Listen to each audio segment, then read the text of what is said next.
Hi, my name is Keri Barnum. I'm here for New Shelves Books and Free Advice Friday, the hour every Friday where we get together to talk about books, publishing, book marketing, and everything having to do in that sector. We do meet live at newshelves.com/FAF, and we also take questions in advance to questions@freeadvicefridays.com.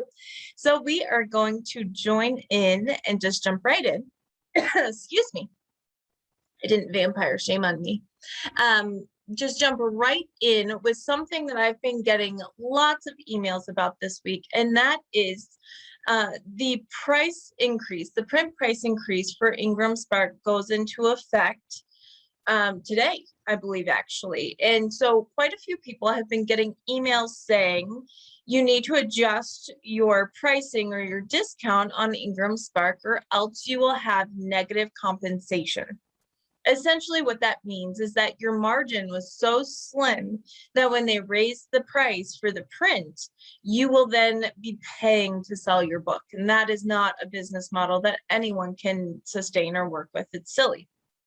So what do? I have seen lots of answers in different groups, in Facebook groups and things like that. One of the suggestions is just raise the price on Ingram Spark and don't raise it on Amazon. Guys, we don't want to do that. You need to keep your price the same across the board for both Ingram Spark and for KDP and Amazon. You should not have a higher price at Ingram Spark to make up for the difference and a lower price on KDP. Not only is that kind of frowned upon by the Federal Trade Commission, there was actually a suit that went through because businesses or providers were charging different wholesalers different prices, and so giving some an unfair advantage. So that's really frowned upon by high level, Federal Trade Commission. But also, if you're trying to use Ingram Spark to get into Ingram Wholesale to sell your book to bookstores will know if you are selling them a book and expecting them to sell it for $1 or $3 more than is being sold on Amazon. They will then see that your book is not profitable for them. A lot of people, research is telling us that a lot of people will go onto Amazon before they buy something. Even if they're standing in a store, they'll check reviews and they'll check pricing. So a bookstore is not going to want to carry your book if you list it for $18 on Ingram Spark and then $15 for a retail price on Amazon, because that bookstore is then going to think, I'm going to have to discount that book down to $15, but then I'm paying more. I'm not getting my full discount. It's just not worth it. So we don't want to do that. So number one, I do not recommend that we increase our price only on Ingram Spark, not on Amazon. The other question we're getting is, all right, I am going to raise my price across the board. How do I do that? What do I do? You go to KDP, you raise your print price. Great. It's quick, it's easy. When you do that on Ingram Spark, you may increase your print price. And if you have a price barcode, which I always recommend for retail, if you have a price barcode on Ingram Spark, you're going to have to upload a new cover file with a new price on it. Your price that is listed retail on Ingram Spark must match your price that is on your barcode, on your price barcode. So you're going to have to upload a new cover file. That's going to take some time, right? Probably. So just keep in mind that you're going to have to make new print barcode if you have them. There is a lot of people just saying don't put a price barcode on there. If you choose to do that, just keep in mind that if you don't have access to one of those codes for upload changes that makes it free through like Ally or IBPA, if you upload no price on your barcode now and decide you want it later, you're going to have to pay the $25 revision fee. So keep that in mind, completely up to you. It's quicker, or you can make your own print price, your own price barcode. I am going to drop the YouTube video on how to do that I've made right here in our chat. Sure it goes to everybody. And you upload. Again, it's $25 for an upload fee. If you have a lot of books, consider joining Ally or IBPA, one of those places that one of the benefits of membership is getting those free upload codes. Now you have some other options too. If you are going, this all sounds great, Keri, sure, but I have a lot of books and I don't have time to do that today. You may go in and just change your discount for the short term. You may just go in and say, all right, right now I have a 55% discount on my hardcover, but I'm not really selling many copies to bookstores. I occasionally have libraries buy it, but not bookstores. You may decide to take that 55% discount and put it to 40, which means that the end user, the wholesaler, is getting a 25% discount. That's still okay for libraries. If you're not selling a lot of books on Ingram Spark in general, you may also bring up your price for the short term. And there's this little secret I learned a long time ago from, at the time, the director, is that if you put your book at a 53% discount, your book most often will show up with a full trade discount. So it increases your profit just a little bit at 53%, and it still gives a full trade discount to wholesalers many times. So it's kind of a way to trick the system, and simply moving from 55% to 53% may get you out of the negative, which again is a quick solution simply to make sure that you're not paying to sell your book in the short term. That's something you can do quickly. You can do it today. Let's see. Is there a cost to change a cover on Ingram if you do it today? Yes, well, it's just the upload fee. So it's a $25 upload fee for Ingram Spark if you upload. Now, I also wanted to show you guys, I did a changed cover. What day was that? I think it was Thursday. And it used to be when you put a new file up on Ingram Spark or Ingram, when you did that, what used to happen is that you would get, they would continue selling your book, but they would sell the old version of your book until those files were changed. When I just uploaded this week, I got a pop-up that said that your title will be removed from availability for print orders for yourself and others during this time. And I believe that's new. I've never seen it before. I'm going to show you guys the email.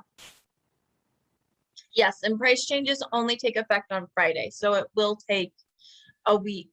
I don't know what time on Fridays. They might already be done for today. So the next update would be next week, the 12th. So Tara's saying they are done, so they do them early. So yes, that means, I mean, get ready for next week. If you're not selling a whole ton on Ingram Spark, then it's not something to worry too much about, but you definitely don't want another week to go by. I am going to share my screen for just a minute. So on this file revision, you will see uploading a new file will remove your title from availability, both for your own print orders and for orders from our distribution partners. I can't read today. Open orders from your customers buying books will be fulfilled with your previously uploaded file. So that's normal. If they've already been ordered, it'll be your previous file. Having it unavailable until the new file is approved, I believe is new. I don't remember ever seeing this, correct me if I'm wrong, but it's important to know that if you are updating your files, if you're putting new files in, it means your book is going to be essentially off the market until that file is approved, which can take a couple days. They say 2 to 3 business days. I've seen it take a week or more, just depending on how busy they are. And keep in mind that if you get the email that says, all right, your book is ready to be approved, make sure that when you see that, you act quickly. You immediately go on, you scan your e-proof and you approve it. You do not want it to be on for long. Good. I'm glad you guys are confirming I'm not crazy. It is new. Everyone's telling me it's new because sometimes I upload so many books and so many revisions on a weekly basis that I don't, this sounds horrible. I don't pay as much attention to the pop-ups because I'm just like, yeah. But this really caught my attention because, again, it's new, having it completely pulled off the market until that new revised file is up. So be aware, it is not, it's not going to just keep being available. So you want to move this process along quickly as you can, but also keep in mind that you're awaiting on Ingram Spark's team to review and approve your file before it comes back to you. And they do say 2 to 3 business days. Again, I've seen it take much longer sometimes. It just depends. Like right now, their entire process for uploading their print books, their paperbacks are moving pretty quickly, but hardcover approvals for new books are taking quite a while. I've had one pending since October 20th at Ingram Spark. And when we contacted them, we're like, hey, it's kind of been a while. Is there a problem? Did we miss an email? They simply said, nope, it's taking a long time to get hardcovers approved. There is no problem. You're just in line to get reviewed. Hurry up and wait. So no, and they have been sending out emails that they are going to be busy and backed up and it's the holiday season. But just keep those things in mind. Your hardcovers may take a little longer. I don't know if that's the same for the file revisions, if they're purposely trying to speed those up now, since I imagine they're going to have a lot of these coming through in the next couple of days. Yeah, communication from Ingram Spark in general has been taking longer, but I will say they did send out quite a few emails and a series of emails saying, hey, the holidays are coming up. November and December are very busy. Our shipping's going to be slower. Our approvals are going to be slower and customer support will be slower. So they did kind of prep us, but them saying they're going to be a little bit slower and then us realizing it when we need them is just different. All right, I've got some questions. I'm going to see if any of them are about Ingram Spark, and then I'll answer those and go back to the others. All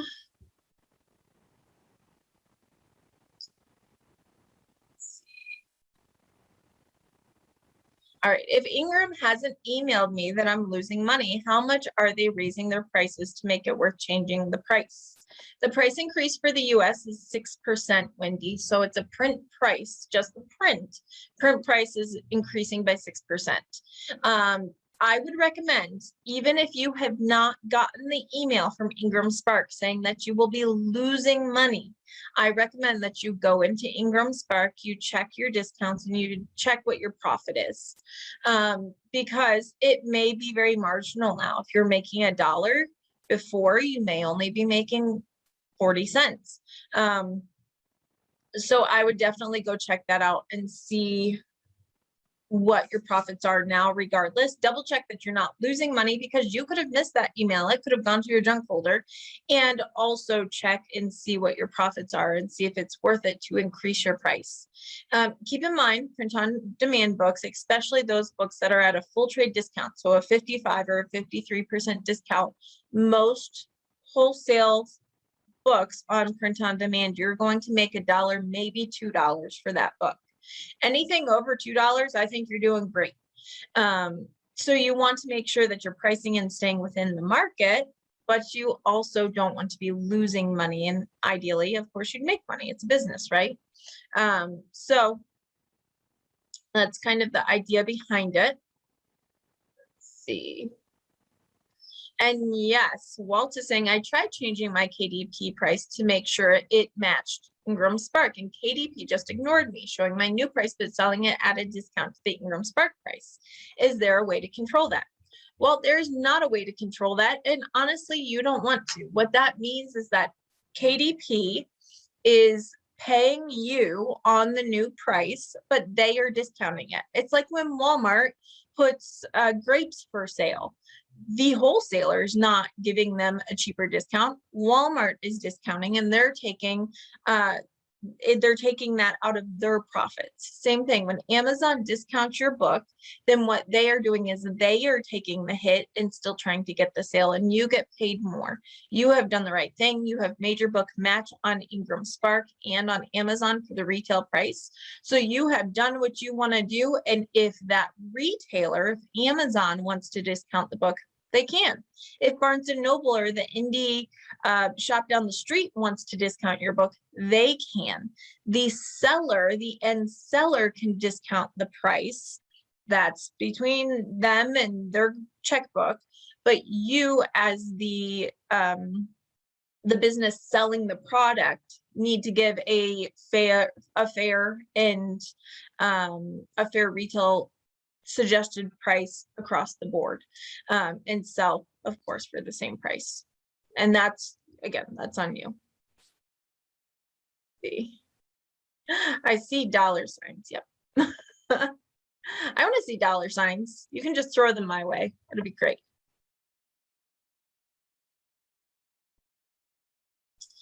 Let me see. If you're not getting emails from Ingram or Ingram Spark, definitely check and make sure they're whitelisted. They do send emails fairly regularly. So if you're not getting those, they may be going into your junk or spam. Let's see. We had a question from David up here. I received an email from Ingram Spark that one or more of my titles will revert to negative publisher's compensation. You asked exactly what we're covering, David, so I think we're good there.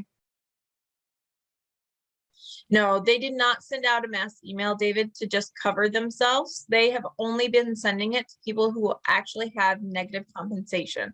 Go look at each of your titles. Go look at what you make with the discount. If you make $1 or less, I'm betting that those are the titles. And what you can do, if you don't want to change your price, you don't want to change anything right now, just change your discount until you can see what the actual impact is once that price goes into effect. You can always do that. Because you're not negative now. So if you're looking and you are not seeing negative now, the reason why is because that price change hasn't gone into effect. As soon as that price change goes into effect, you will see the negative show up. So I think that was maybe a little bit confusing. Yes, and Caroline's pointing out that she also gets emails from Lightning Source, which is Ingram. So Ingram Spark, Lightning Source, they're the same company teams. So you may be getting emails from Lightning Source, and that is your Ingram Spark account as well.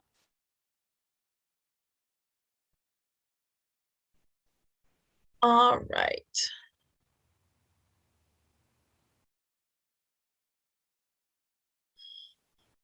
I watched a presentation of yours from June 2020. You mentioned back then about Book Life and Midwest Book Review still doing reviews after books are published. Has anything changed on this? Is it still just these two places, or have more been added? Those two places you can still submit. Sometimes they will, well, Midwest Book Review, if you do Midwest Book Review, they absolutely will do reviews of books that are already out. So that one, yes. For Book Life, you can submit to Book Life for Publishers Weekly, and they will sometimes take books. Now, keep in mind that when you submit to Book Life for a Publishers Weekly review, I mean, it's a little like winning the lottery. About 1%, I would estimate, about 1% of those Book Life submissions turn into Publishers Weekly reviews. However, I will say, if you don't submit, you don't have a chance. So submit. And I have personally had 3 clients in this year alone, 3 clients who submitted through Book Life and got a Publishers Weekly review. So it works, and you should absolutely try. It's free to submit that way. They do sometimes take books after publication. They are more likely to take a book if it's new.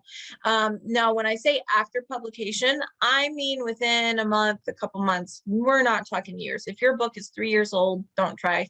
It needs to be a new release for that to have a chance. Other places that you can get reviews, you can pay for a review at many places, City Book Review, Kirkus, a lot of paid review options. But and even City Book Review, I think that you can submit for a free review and they may take it after publication. Just depends.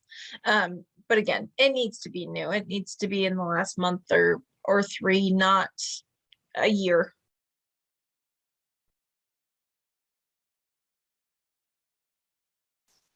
Let me see. All right. Erin is asking about Facebook ads. What Facebook ads are best for children's books? And are Facebook ads the most affordable and effective way to market? So Facebook ads can be effective. And actually, I see a lot of author groups who rave about Facebook ads. And I think sometimes they convert, sometimes they do not. In my experience, the ads that convert from Facebook tend to be children's titles, and Kindle Unlimited titles. I do not see a lot of conversion for books that are advertised on Facebook or outright paid. So if you're wide and it's a paid title, I don't see a lot of conversion there, and I don't see a lot of conversion for paperback. So you may have different experiences, but those are mine. I do think it can be an effective way. For example, I have an ad running right now for a book. It's called A Keepsake Christmas, and it is a Christmas book. It's an anthology, and I have an ad running right now, and the conversion right now, we're getting a ton of clicks, and it is outright paid, but it's $2.99. It's super cheap, and they get 8 full books because it's an anthology. So we're seeing conversions, I believe, for that, and it's running at like $2 a day. For $2 a day, a Christmas book, typically you're only going to advertise November, December. So for essentially, what's that, 60, 120 bucks, I think it's probably worth it for them there to go ahead and market there. So for $1 a day, $2 a day, you can expand your reach. If you're really being more aggressive on Facebook, you see people spending anywhere from $10 to $100 a day. Is that worth it? You have to try it with your books and you have to watch it. It's more worth it probably for children's books if they're converting, because a children's book is going to be typically bought in paperback or hardcover. You may actually be making more money than on Kindle Unlimited. The key to Facebook ads, in my opinion, is having a well-done graphic that is not too busy. We don't want all the words on your graphic because people they're reading it, they're seeing it on their phone, and it's tiny. So if it's tiny and it's got a bunch of words, people can't see it. It just looks messy. So you want something that is very clear, easy to read. Your copy should be pretty short and sweet. No one wants to read a book on their ad. So make sure you have a call to action and lead people directly to a sales site. Do not lead people to your website so that they can browse around and see and buy wherever they want to. They're not going to buy. They're going to get tired of clicking buttons and they're going to go away. If you want them to buy your book from Facebook, direct them from Facebook to your sales page. Make it so that they click once, go to your sales page, click buy now or download now, and they get your book. Make it easy, make it quick. If you have a book that's wide and you're like, okay, great, I can do that for Amazon, but I want to also market, let's say Barnes and Noble. Great. Do smaller ads that go to each place. So have an ad for Kindle or for Amazon that says, click now to buy on Amazon. Lead it right over to your Amazon site. Then have the same ad, or maybe do it different, get creative, but have that ad that says, click to buy at Barnes and Noble, and lead them directly to Barnes and Noble. Don't kind of try to shortchange. Even using, I know Draft Digital has like that books to look link that has all the different things. It's too many clicks. People don't like it. They will not convert over very well. You need to actually have more ads that call to action to that specific retailer and link directly there. Your conversion will be so much better. What kind of results, and is it allowed to leave posts on Facebook book clubs asking for volunteers to read my book? I'll send a free PDF in exchange for a review on Amazon. So sometimes you can have success asking for reviewers. However, you cannot exchange anything. There is no exchange. You can ask for reviewers in Facebook groups only if it's allowed. Read the rules, make sure. Sometimes they'll have specific days or like a thread. Make sure it's allowed and you're not, putting your stuff out there where it doesn't belong and getting kicked out of groups. That's not a way we want to market. But if you do it, you can say, I'm looking for reviewers. I will happily send you a digital download of my book or PDF of my book. And if you enjoy it, I'd love if you would review it. You cannot exchange. You cannot demand, you cannot require, because that is considered payment. Amazon says that that's payment. So you're paying them with your book and you're demanding or requiring a review. That's not allowed. So we have to be careful with our wording that you're simply offering up a free copy of your book and you would love if people would review your book. However, keep in mind, I estimate that maybe 1 in 10 people who read your book will go on to leave a review. I think that number may even be dropping. If they're reading on Kindle, they are more likely to rate the book, but maybe 1 in 10. That includes people that you do this for, even people who give a book and ask them to review it, or kind of with the purpose of reviewing. Not all of them are going to review it. Not all of them are even going to finish reading it. So you really have to ask a lot of people for reviews in order to get reviews. That's just how it is. A lot of people don't go through it, or maybe they didn't like the book. Maybe it wasn't their genre. Maybe for whatever reason, they didn't like it. So they're not going to review it because they don't want to say negative things. That may be the case too. There are so many different reasons why people don't review. And when authors come to me and they kind of gripe about it, that they can't get reviews on their book, my question is always, when's the last time you left a review? We got to practice what we preach. So if you want people to be reviewing your books and your products, then you've got to get on the wagon and start reviewing for other people as well.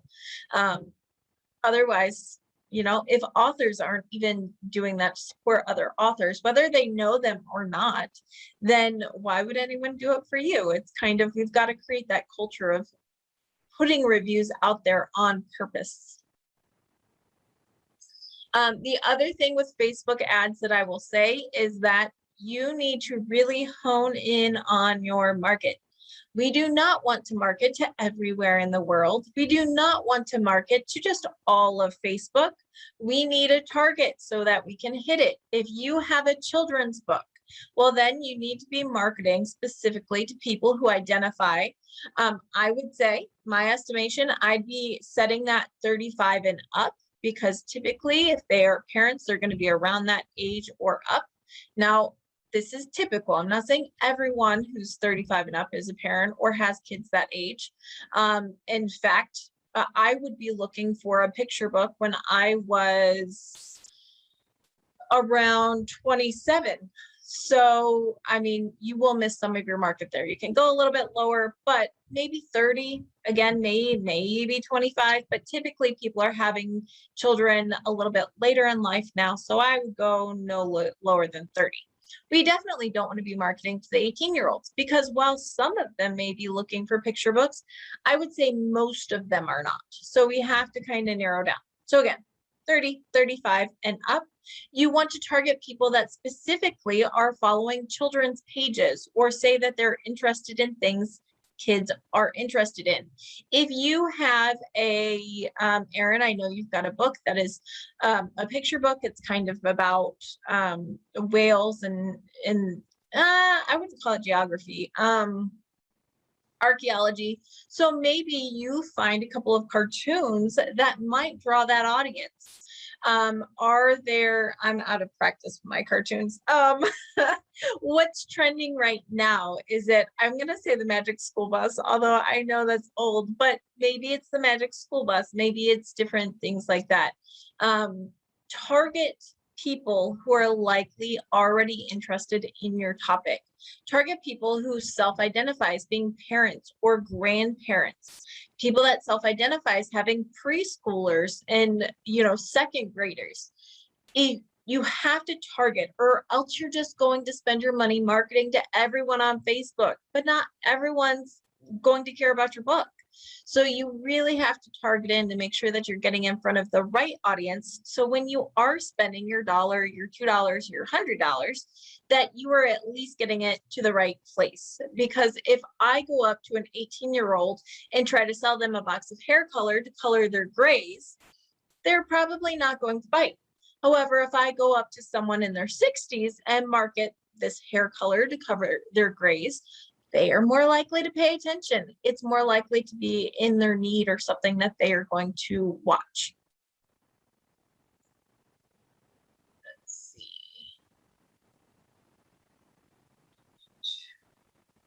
Have I ever heard of Puppy? Yes, I've heard of Puppy. Puppy is a way to get reviews. Now, it's been a while since I was on Puppy, but I believe the way Puppy works is kind of on a point system to where you can review other people's books. I will say that I have found that it is effective to get reviews. It is an effective way to get reviews for your book. However, what I have found, and actually this was one of, I believe, Tara's authors, what we found is that they were getting reviews of their book. However, it was not their actual demographic that would typically buy the book, getting the book. And so the reviews were for people who just wanted to earn points and get more reviews on their own book. And so these reviews were starting to, the also bots were all wonky. This young adult kind of fantasy fiction book was going along in these also bots with peelers, like a vegetable peeler, and older things that typically older women would typically be buying. So it messed her also bots up like crazy because it wasn't her actual demographic buying and reviewing the book. So Amazon algorithms were messed up, and that took and is taking quite a while to fix.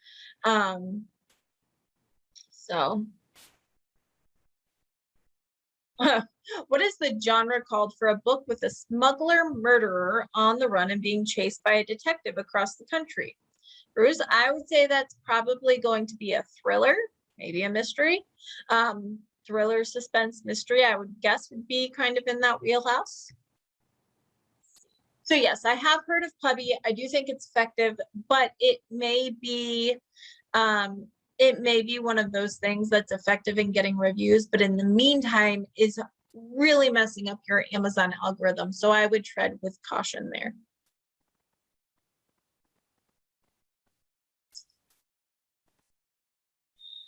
That's right. I mean, we all need bar poems and vegetable peelers, because sometimes having to think of dinner every night and then go grocery shopping and cooking makes you need a drink. It all makes sense, Randy. Let's see. Ooh, excuse me. April's asking, what would your advice be for someone attending the 20 Books conference for the first time? Well, April, if you're going, I think Randy's going. You can have a new shelves friend there. So my advice going into any conference for the first time would be be prepared to be really tired and kind of wonderfully immersed and overwhelmed at the same time. Don't be afraid to take notes. I think you should come prepared kind of to take notes, because there will be so much stuff. Now, keep in mind, many of the presenters will end up giving you a handout or a link where you can go and get the information. Take in as much as you can. There will be times probably where you have to choose between certain things that you may want to do both. If you have a buddy, consider one of you going one place, one going the other, and kind of swapping notes or information. And this is not going to be popular probably with anyone who presents, but if you are in a class, if there are multiple class options at a time and you are in a class and it's kind of just different rooms. If you are in a class and it's not what you thought, it's not helpful to you, or it's not something that you feel like you're learning what you want to learn, if you're 15 minutes into an hour-long class and you're feeling that way, don't be afraid to get up and go to another class. And that's not going to be popular with presenters, because it's hard when you are a presenter and you're up front and you see someone get up and leave. I won't lie. I've had that done. It's not fun. However, as someone attending that, it may just be that either you already knew that and you thought it was something else, or you're not there yet. So as someone who is there, if you're really feeling like it's not helpful to you, don't be afraid to go somewhere else and see if another class, especially if you're wanting to go to that class, is helpful. I will say, however, that if you do that, please, please, please, please try to sit in the back. If you're kind of iffy on if a topic will be for you, try to sit in the back. Be very discreet when you get up. And always, if you can, find that presenter later, and talk to them, chat them up. I've had people say, hey, I loved what you were doing, but it's so far off of where I'm at right now. Like, I'm a first time just trying to publish my book, and you're talking about how to get into Costco, and that's just so far down the line of what I need. I was feeling overwhelmed or something like that. So again, that may not be popular advice for people who present. However, as someone who's going to the conference, as someone who's going to get as much as you can out of it, that's kind of my advice. 20 Books Conference, Caroline, is in Las Vegas, and I believe it's next week.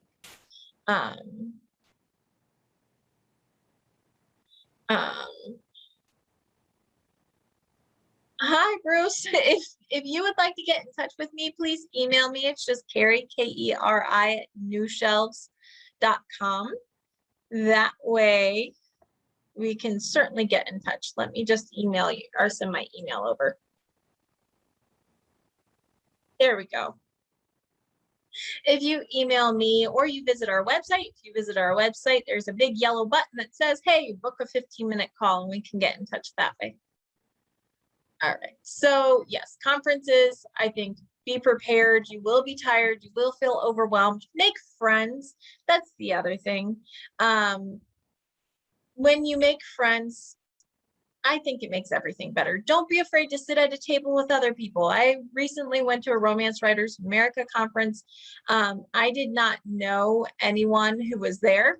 You know what I did? Every time it was time to sit or eat or do anything, I was like, hey, can I sit at your table? What do you write? And I met so many people that way. I got so many different experiences.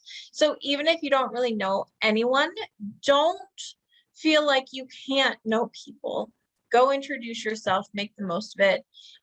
It's always more fun to do things with other people. And by the end of the conference, I had people like, oh, hey, Keri, come sit over here. And it's fun. And now we're Facebook friends and we follow each other. And so put yourself out there, even if it's not your thing. I know that can be hard sometimes, but I promise you will probably enjoy it more if you are friendly and make friends and you're not constantly sitting alone. So that's kind of my advice, is soak it all in, expect to be kind of mind blown a little bit and overwhelmed a little bit, and also super motivated. You will probably want to come home and write like 5 books. That often happens, I think, at conferences. So it's like kindergarten. Hi, can I be your friend? And that's literally what I do. I mean, it's just like, you have to go introduce yourself. And it's great. I have always left conferences knowing people and having fun. And when I don't introduce myself and I don't step outside of my box, I always regret it. So. Or maybe you do have a cranky teacher, David. You never know. I did not at this most recent conference, but I have been at a conference where the presenter was not very nice. It seemed like they wanted to be there. So maybe, but hopefully not. I hear really great things about the 20 Books Conference. So very excited for you guys to go. And I'd love to hear about your experiences after. All right.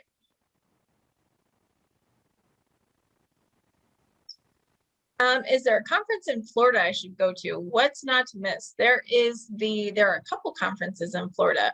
Caroline, you kind of write some romance. So there are quite a few Romance Writers of America groups in Florida. There is the Florida Publishers Association conference, which is coming up in July 2022, I think.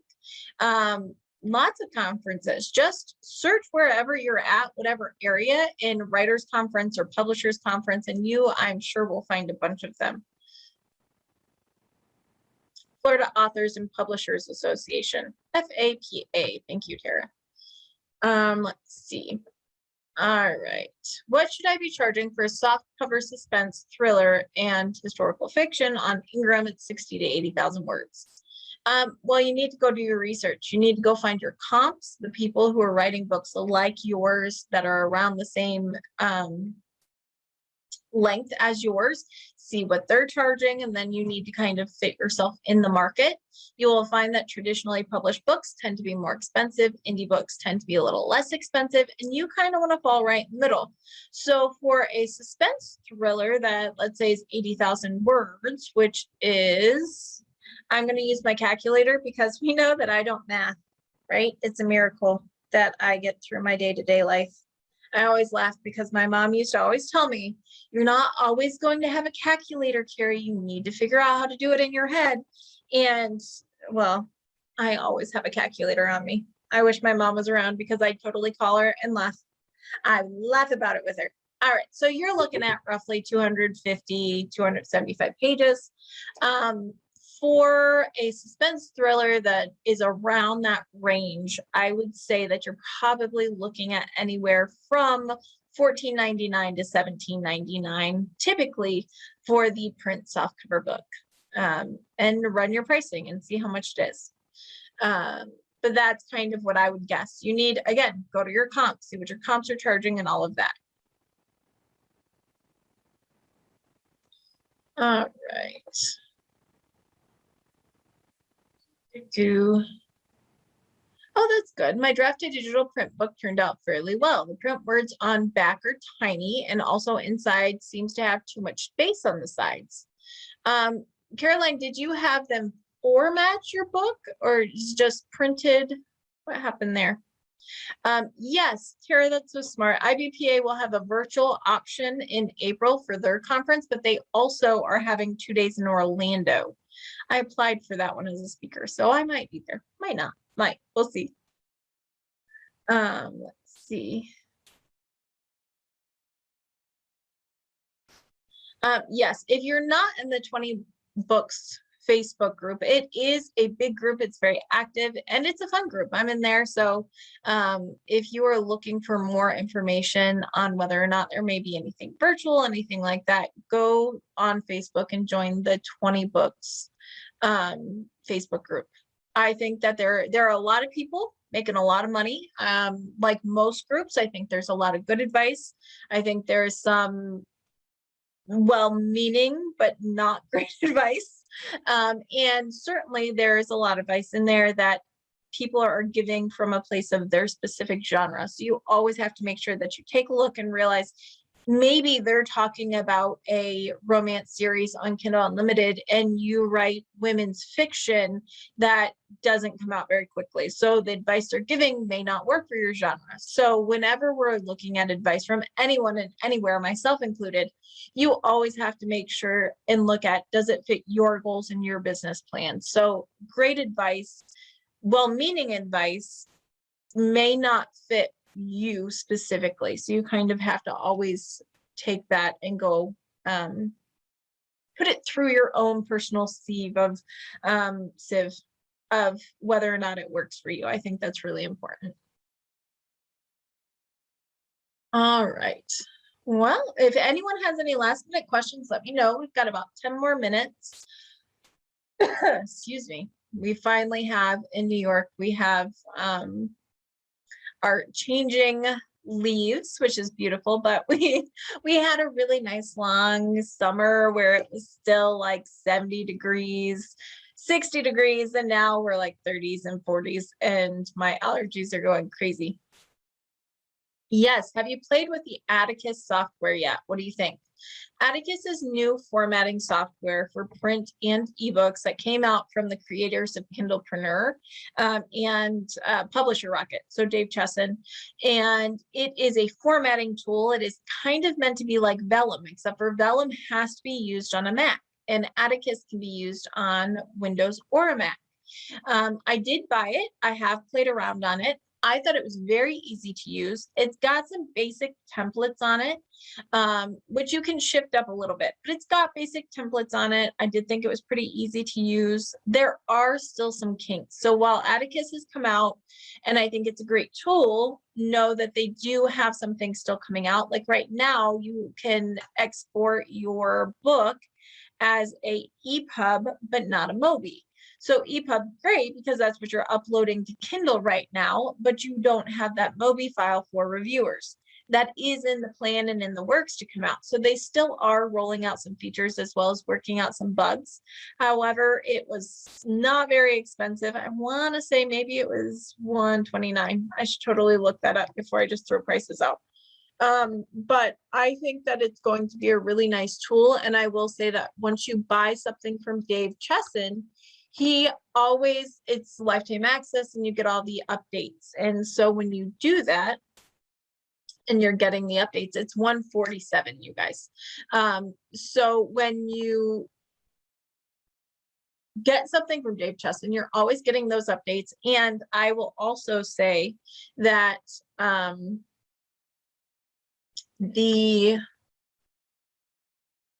only will you get the updates, but the other programs that have been put out from Dave and his team, like Publishers Rocket and things like that, they have paid for themselves time and time again in my experience and my use.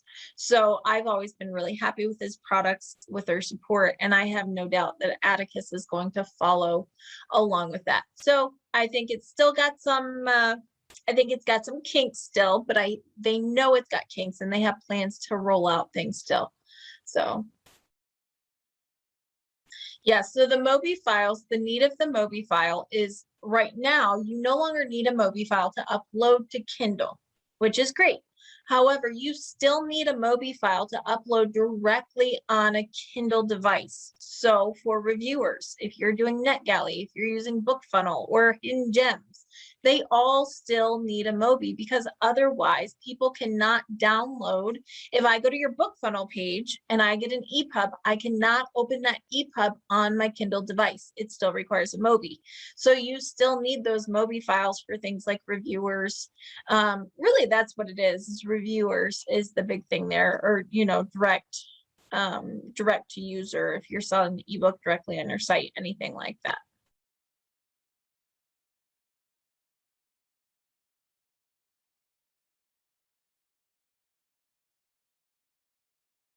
Let's see. Yeah, if you have anyone, Beth, anyone who would like to contact me or has questions about working with New Shelves, just email me. It's Keri at newshelves.com. If you're referring someone, have them put right in the subject line, referred by, and that way I know it's you. Number one, I know that they are someone that I should definitely. I get a lot of emails. Not only do I get a lot of emails, I get all of the junk email for the entire company and our website and all of those things. And there are a lot of them. And so sometimes there are emails that get missed, or that sometimes I think is spam when it's not. So just have them put right in the subject line who they're coming from. And that way I know to thank you as well. I always appreciate referrals. It means so much to me that you guys trust me and that you would be willing to recommend your friends or colleagues to me for book marketing. It really means a lot. So thank you guys when you do that.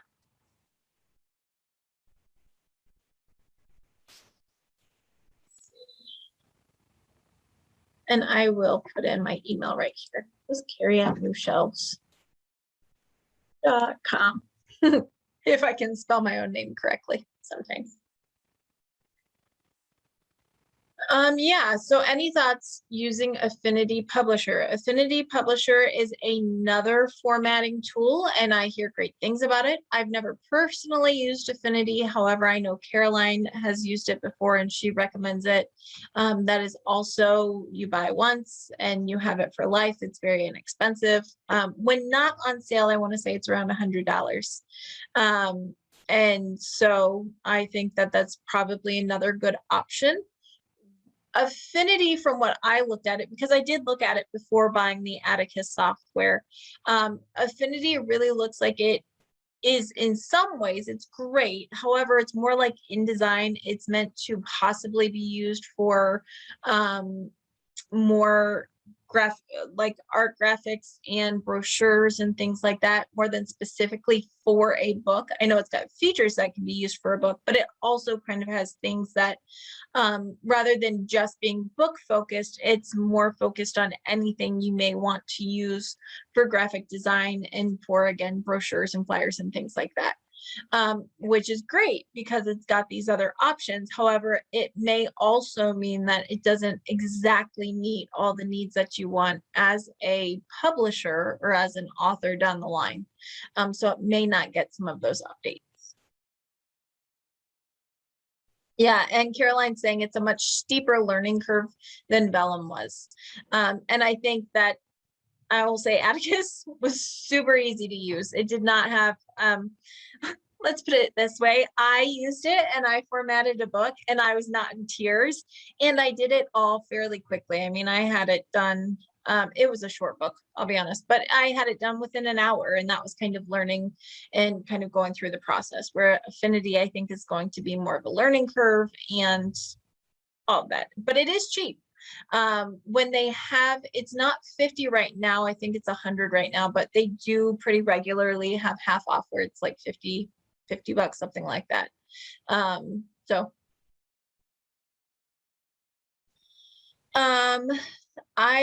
does Atticus handle widows and orphans and ribs? Yes, it does some of it, and I think that some of the things they're working on, Tara, but it did kind of handle some stuff. It does automatically hyphenate and kind of bring things down. Again, I had a small book, so it wasn't anything I was like really putting through a rigorous review on. However, I didn't notice any issues there. And again, I know that they're still working out some of the kinks. They actually have a whole like a whole plan, and they tell people like, hey, this is not done yet, this is where we're aiming for, this is the next phase, this is the thing we're working on.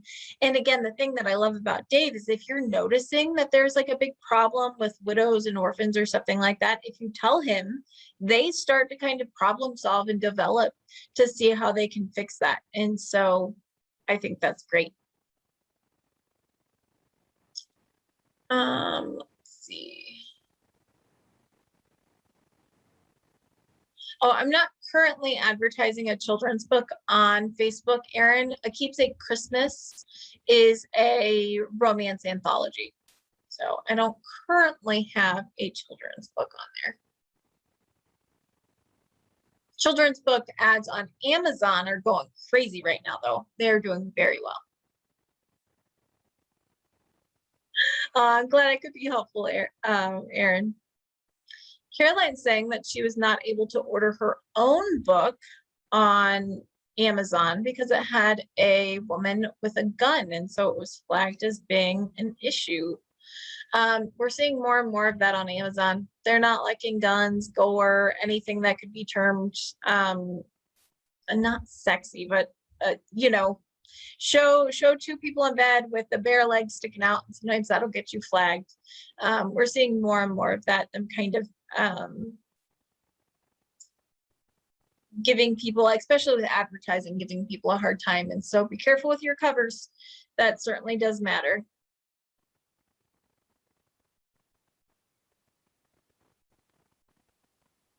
Oh, and that's good to know. So David's saying the customized option for a title in Ingram Spark works pretty well, costs an extra $1 and adds a page to the front of the book. That's awesome, because David, I had tried it, but I hadn't actually printed it. So it's good to know that when you, guys, if you remember, Ingram Spark came out a little while ago where you can customize a front page of a book. Like if you're doing a special dedication or you wanted to write a note to someone in a book and sign it, you can do all sorts of customization, and there's a page in the front of the book.